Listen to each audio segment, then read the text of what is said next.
এই হচ্ছে আপনাদের সেই ৮,০০০ টাকার আইফোন। ৮,০০০ টাকায় আইফোন 8, যেটা আমি চায়না থেকে কিছুদিন আগে তৈরি করছিলাম আপনাদের। তৈরি মিন্স অ্যাসেম্বল করা হয়েছিল, মাত্র ৮,০০০ টাকা খরচ করতে হয়েছিল। তো ওই ভিডিওটা যারা দেখছিলেন সেখানে বেশিরভাগ মানুষ আপনারা কমেন্ট করছিলেন, ভাইয়া এটা কিছুদিন ব্যবহার করে একটা রিভিউ দিবেন যে আসলে এটা চলে কি না। চলুন আজকে আপনাদের সাথে সেই গল্পটা শেয়ার করি যে এই যে 1 মাস আমার কাছে উনি আছে, এই 1 মাস পরে উনি কি জীবিত আছে, কি অবস্থায় আছে, আসলে চালানোর উপযোগী কিনা। অ্যাপল তাদের আইফোন 8 নিয়ে আসে কিন্তু মার্কেটে 2017 সালে। তো এটা হচ্ছে 2017 সালের একটা মডেলের ডিভাইস, যা 2025 সালে আমরা তৈরি করে নিয়ে ব্যবহার করছি, এরকম একটা অবস্থা। বাই দ্য ওয়ে, একটা ব্যাপার ক্লিয়ার করে দিচ্ছি, এই ভিডিওটা কিন্তু আমাদের সেকেন্ড ভিডিও। এর আগে আমরা এই আইফোনটি কিভাবে তৈরি করা হয়েছিল সেটা নিয়ে একটা ভিডিও করছিলাম। এই ফোনটা আমরা আসলে চায়না থেকে তৈরি করে নিয়ে আসছিলাম। তো যারা ওই ভিডিওটা দেখেননি তাদের জন্য এই ভিডিওটা বুঝতে একটু কষ্ট হতে পারে। ভিডিও ডেসক্রিপশনে আমি আগের ভিডিওর লিঙ্কও দিয়ে দিচ্ছি, একটু দেখে নেবেন, তাহলে আপনার জন্য এই ভিডিও দ্বিতীয় পর্ব ধরতে সহজ হবে। এই ফোনটা যখন নতুন আসে তখন কিন্তু IP67 এর রেটিং দিয়ে আসছিল, কিন্তু যেহেতু এইটা আমরা চায়না থেকে অ্যাসেম্বল করে নিয়েছি, সুতরাং এতে IP রেটিংয়ের ব্যাপারটা নেই। এটা একদম 100 শিওর করে বলা যায়। গত 1 মাসে আমরা ব্যবহার করলাম, ভুলেও এটাকে আমি পানিতে চুবাই নিই, কারণ এটা পানিতে ভিজালেই পানি ঢুকবে, এটুকু শিওর। সুতরাং কেউ যদি ওইভাবে নিয়ে ব্যবহারও করতে চায়, তার ফোনে ওয়াটার রেটিং কাজ করবে না, এটুকু বলাই যেতে পারে। বাট হ্যাঁ, এই ডিভাইসটার পোর্টস অ্যান্ড বাটনগুলো কিন্তু একদম পারফেক্টলি ওয়ার্ক করছে। যেমন এটাতে লাইটনিং পোর্ট রয়েছে, সেটা ঠিক আছে। এটার অ্যালার্ট যে স্লাইডারটা রয়েছে, হ্যাঁ সেটা পারফেক্টলি ওয়ার্ক করছে। আবার টাচ আইডি এইটাও একদম পারফেক্টলি ওয়ার্ক করছে। গত 1 মাসের ইউসেজে আমি দেখছিলাম এটা কখনোই মিসরিড করেনি। এবং সত্যি বলতে কি, অনেকদিন পরে এরকম ছোট্ট সাইজের একটা স্মার্টফোন ব্যবহার করতে গিয়ে কিন্তু বেশ ভালোই লাগছিল। বিশেষ করে বেশ স্লিম, খুবই লাইট ওয়েটের, 145 গ্রামের মতো মনে হয় ওয়েটের। তো সব মিলে ওই জায়গাটা কিন্তু আমি বেশ এনজয় করছিলাম। বাই দ্য ওয়ে, যারা কিনা এই সময়ে নতুন আইফোন কেনার চিন্তাভাবনা করছেন, বা আপনারা একটু পুরাতন মডেলেরও নতুন আইফোনগুলো কেনার চিন্তাভাবনা করছেন, তারা কিন্তু যোগাযোগ রাখতে পারেন আমাদের ভিডিও স্পন্সর গ্যাজেটোপিয়ার সাথে। তাদের কাছে কিন্তু এই ধরনের ডিভাইসগুলো অ্যাভেলেবেল রয়েছে। এই ধরনের ডিভাইস না, নতুন ডিভাইসই অ্যাভেলেবেল রয়েছে। তবে পুরাতন কিনতে চাইলেও তাদের সাথে যোগাযোগ রাখতে পারেন। ভিডিও ডেসক্রিপশনে গ্যাজেটোপিয়ার ইনফরমেশন মেনশন করা আছে, আর তাদের সব রয়েছে যমুনা ফিউচার পার্কে। ডিসপ্লে সাইজটা বেশ ছোটো মনে হবে, হ্যাঁ এই সময় দাঁড়িয়ে আমাদের কাছে ছোটো মনে হবে, তবে এই আমাকে হতাশ করেনি। 4.7 ইঞ্চের এই যে প্যানেলটা, এটা মূলত একটা IPS রেটিনা LCD প্যানেল, যা আমাকে ঠিকঠাকভাবে সন্তুষ্ট করতে পারছে। বিশেষ করে এর কালার অ্যাকিউরেসি, কালার রিপ্রোডাকশন যথেষ্ট ভালো, এবং 625 নিটসের মতো ব্রাইটনেস, সেই ব্রাইটনেস দিয়েও এই পুরাতন ডিসপ্লেটা ভালো রেজাল্ট দিচ্ছে। পুরাতন বললাম এ কারণেই, আপনাদের হয়তো খেয়াল আছে এই ফোনটা যখন কিনা আমি ওই যে তৈরি করিয়ে নিয়েছিলাম, তখন কিন্তু আমি একটা পুরাতন ডিসপ্লে কিনে নিই, যেটা আমার কিন্তু অল্প কিছু টাকা খরচ করতে হয়েছিল। এবং এই ডিসপ্লে অবশ্যই এর আগে কেউ দীর্ঘদিন ব্যবহার করেছে, তারপরেও ডিসপ্লেটা কিন্তু খুব ভালো রেজাল্ট দিচ্ছে। এখানে আমার কাছে মোটেই কমতি মনে হয়নি। সেই 2017, 18, 19, 20 সালেও যেমন দেখেছি এই মডেলে, এখনও কিন্তু আমি সেম রেজাল্টটাই বোধহয় ডেলিভার করতে দেখছি। কোনো ধরনের প্রবলেম আমি এখানে ফেস করিনি। মার্কেটে এই ফোনটা যখন লঞ্চ করা হয়েছিল তখন কিন্তু iOS 11 রান করতো, এবং বলা হয়েছিল এটা iOS এর 16.7.1 পর্যন্ত আপডেট নিতে পারবে। রিসেন্টলি আপডেট আমরা পেয়ে গেলাম, এবং সেই আপডেটে এসে এটা কিন্তু আপডেট করা গেছে iOS 16.7.10। তো এটার জন্য লেটেস্ট অপারেটিং সিস্টেমে এটা রান করছে।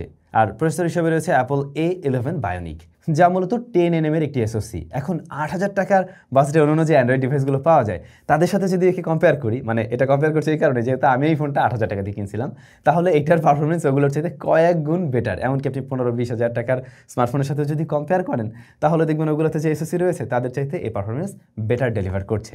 যদিও এই প্রসেসরটা কিন্তু একটা হেক্সাকোরের প্রসেসর, স্টিল খুব ভালো পারফরমেন্স দেয়। আবার এটাতে র্যাম রয়েছে মাত্র 2 GB। এটা ভ্যারিয়েন্ট হিসেবে পাওয়া যায় 64, 128, 256। তো লিমিটেশনস অনেক থাকা সত্ত্বেও পারফরমেন্স ওয়াইজ কিন্তু সে খারাপ ছিল না। ডে টু ডে লাইফে রেগুলার ইউজেস, বা আপনি যদি এভাবে বলেন যে আপনার সেকেন্ডারি একটা ডিভাইস হিসেবে ব্যবহার করবেন, সেই ক্ষেত্রে এটা পারফরমেন্স কেমন? আমি বলবো ভাই যথেষ্টই ভালো। 15-20 হাজার টাকার যে ডিভাইসগুলো পাওয়া যায় তাদের চাইতে বরং এটা স্মুথ একটা রেজাল্ট দিতে পারে। প্লাস এই বানানো ডিভাইসটাও সেই জায়গায় কিন্তু বেটার রেজাল্টই ডেলিভার করছে। রেগুলার ব্যবহারে এই ফোনটাকে আমি অতিরিক্ত কখনো গরম হতে দেখিনি। হালকা গরম হয়, যেমন চার্জিং টাইমে হয়, বা হেভি ইন্টারনেট ব্যবহার করছেন, কিংবা ক্যামেরা অনেক সময় রান করে রাখছেন, সেক্ষেত্রে হালকা ওয়ার্ম হয়। আবার মেটাল বডির যেহেতু ফোন, সো ওই ফিলটা আপনি পাবেন, বেশ পাতলাও তো। যদিও এটা মোটেই কোনো পারফরমেন্স সেন্ট্রিক ডিভাইস না এই সময় দাঁড়িয়ে, তারপরেও আমরা এখানে একটু টুকটাক গেম টেম খেলে দেখছিলাম। হ্যাঁ, সেগুলো মোটামুটি রান করতে পারছে, চলছে না এমন না, মোটামুটি ভালোই চলছে। তবে র্যামের একটা স্বল্পতা তো অবশ্যই আছে। মাল্টিটাস্কিংয়ে যখন কাজ করবেন, অ্যাট এ টাইম অনেকগুলো অ্যাপ নিয়ে কাজ করতে গিয়ে আমাদের কাছে একটু কমতি মনে হয়েছে, খুব স্বাভাবিকভাবেই। বাট এই ফোনটাকে আসলে যে তৈরি করে নেওয়া হয়েছে, বারবার এই প্রসঙ্গটা চলে আসছে, সেই জায়গায় গিয়ে কিন্তু আমি কোনো ধরনের ইস্যু ফেস করিনি। আমার মনে হয় যে একটা নতুন ফোন আমরা যদি iPhone 8 এই মুহূর্তে কিনে নিয়ে ব্যবহার করতে যাই, অলমোস্ট এই সিমিলার টাইপের পারফরমেন্সই ডেলিভার করতে দেখব। তবে ভাই গত 1 মাসে এই ফোনটা কিন্তু একটা অ্যাক্সিডেন্ট ঘটাই ফেলছে, যেটা আমাদের দেশে। ফোনটা ছিল পকেটে, তো পকেট থেকে ওয়ালেট বের করতে গিয়ে ফোন আর ওয়ালেট এটা একসাথেই বের হয়েছে, তো ফোন গেছে পরে গিয়ে এই যে এর এই বডিতে একটা স্ক্র্যাচ চলে আসে, প্লাস ডিসপ্লের উপরের যে গ্লাসটা, এই গ্লাসটা একদম লম্বালম্বিভাবে ফেটে গিয়েছিল এবং ওই গ্লাস মানে ডিসপ্লে যায়নি, কিন্তু ডিসপ্লের উপরের যে গ্লাসটা আর কি, এই গ্লাসটা ভেঙে যায়। পরবর্তীতে আমরা এই গ্লাসটা আর কি বাংলাদেশ থেকেই চেঞ্জ করে নিই এবং সার্ভিস পয়েন্ট মুজাহিদের কাছ থেকে আমরা এটা ঠিক করে নিয়েছিলাম। ওদের নিয়ে এর আগে আমাদের চ্যানেলে একটা ভিডিও ছিল, তো ও মোটামুটি এটা পারফেক্টলি ঠিক করে দিতে পারছে, এখন এটা ঠিকভাবে ওয়ার্ক করছে। আমার আগের ডিসপ্লেটাই আছে, তো এতে করে ফোনটা আরও বেশি নতুন লাগছে, কারণ আগের গ্লাসটার উপরে হালকা পাতলা মাইনর স্ক্র্যাচ ছিল। তো আপনার কোনো ডিভাইসেও যদি এই ধরনের কোনো ইস্যু হয়ে থাকে, সার্ভিস পয়েন্ট মুজাহিদ থেকে ঠিক করে নিতে পারেন, ডেসক্রিপশন তাদের ইনফরমেশন মেনশন করা আছে। আচ্ছা, ক্যামেরাতে যদি আসি, একটা 8000 টাকার স্মার্টফোনের ছবি কীরকম মনে হয় আপনাদের? মজার ব্যাপার হচ্ছে এখানে একটাই ক্যামেরা আছে যেটা 12 মেগাপিক্সেলের, এবং এখানে আপনি আবার ওয়াইএস পেয়ে যাবেন এবং সেটা পারফেক্টলি ওয়ার্কও করছে। এটা দিয়ে ভিডিও রেকর্ড করা যায় 4K 60 FPS-এ। ইন্টারেস্টিং না? এখন বাংলাদেশ থেকে কিনলে তো ডেফিনেটলি আপনি 8000 টাকায় কিনবেন না, মোটামুটি দাম দিয়েই কিনবেন, বাট সেরকম প্রাইস পয়েন্টে সেটা আমরা কত ধরতে পারি, হয়তো 1020-এর আশেপাশে। সেই জায়গায়ও কিন্তু অনেক ফোনেই আপনি 4K পাবেন না, ম্যাক্সিমাম ফোনেই 4K পাবেন না, বা এইটার মতো ক্যামেরা রেজাল্টও পাবেন না। ক্যামেরা নিয়ে আমি বলবো না, আপনারাই কমেন্ট করে জানাবেন এই ফোনটার ক্যামেরা কোয়ালিটি আপনাদের কাছে কেমন লেগেছে। যদিও এই ক্যামেরা কয়বার ব্যবহার হয়েছে আমি জানি না, এক্সট্রা আমি আলাদা কিনে নিয়ে এখানে সেট করছিলাম, আপনাদের মনে আছে নিশ্চয়ই, বাট স্টিল ভালোই রেজাল্ট দিচ্ছে। ফ্রন্ট ফেসিং ক্যামেরা 7 মেগাপিক্সেলের এবং এটাও কিন্তু একটা ডিসেন্ট রেজাল্ট দিতে পারে। স্টেরিও স্পিকারের কোয়ালিটি বেশ ভালো, বেশ লাউড এবং ক্লিয়ার, স্টেরিও একটা সাউন্ড দেয়। কিন্তু এই ফোনটাতে একটা সমস্যা ছিল জন্মগত অবস্থায়, যেটা আপনাদের আমার ওই ভিডিওতে বলা হয়নি, কারণ তখন তো আমি আসলে টেস্টিং করিনি। সেটা হচ্ছে এইটার যে মাইক্রোফোনটা, এইটাতে একটু ডিস্টার্ব আছে। অপর প্রান্তের ব্যক্তি খুব একটা ক্লিয়ার সাউন্ড পায় না, এটার মাইক্রোফোনে ইস্যু আছে। এরপরে ইন্টারেস্টিং বিষয় হলো ব্যাটারি। আপনাদের খেয়াল আছে এটার ব্যাটারিটা আমি কয় টাকা দিয়ে কিনছিলাম? 300 কত টাকা যেন পড়ছিল ব্যাটারিটা কিনতে আমার। তবে ব্যাটারিটার এমএইচ হচ্ছে গিয়ে 1821 এমএইচের, ছোটো একটা ব্যাটারি, পাতলা একটা ব্যাটারি, বাট সত্যি বলতে এটার ব্যাকআপ খুব ভালো দিচ্ছে, খুবই ভালো দিচ্ছে।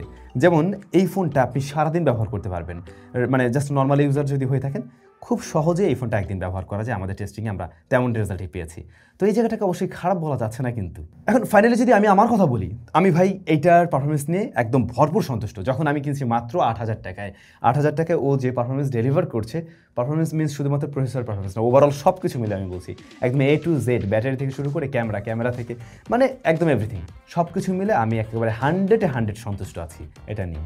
বাংলাদেশ থেকে ডেফিনেটলি আপনারা এত কম দামে কেউ কিনতে পারবেন না, বাট ও আমাকে ওই বাজেটে সন্তুষ্ট করছে, এটা শিওর। আজকে আমরা দেখব সব থেকে কম দামে কিভাবে একটা আইফোন কেনা যায়, এমনকি আইফোনটা আমরা নিজেদের মতো করে তৈরি করেও নিতে পারি। রাইট নাও আমি রয়েছি চায়নার শেনজেনে, বাংলাদেশ থেকে অনেক দূরে।